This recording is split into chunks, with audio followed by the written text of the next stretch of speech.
இல்லை, ரொம்ப நாள் கனவு. நம்ம தேசத்தில் வாழ்கிற ஒவ்வொரு பெண்களுடைய கனவு அது.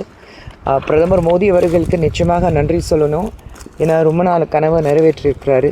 யாராலும் முடியாதது, இத்தனை வருடங்களாக முயற்சி பண்ணும்போது முடியாதது 12 வருஷத்தில் அவர் சாத்தியம் பண்ணி காமிச்சிருக்காரு. ஸோ பிரதமர் மோடி இருக்கிறதுனால தான் இது சாத்தியமானது.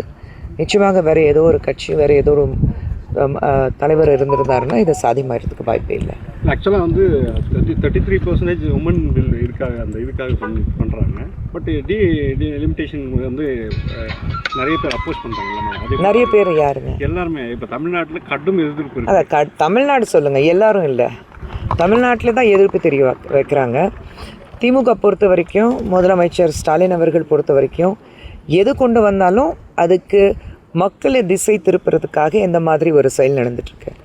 தோல்வி அவங்கள நோக்கி போயிட்டுருக்கு. அது அவங்களுக்கு நல்லாவே தெரியும். அந்த தோல்வி அடைய போகிறோம் அது பார்க்கும்போது அவர் வந்து இந்த மாதிரி செயல்கள் பயன்படுத்திட்டுருக்காரு. அது ஒரு முதலமைச்சருக்கு நல்லதில்லை.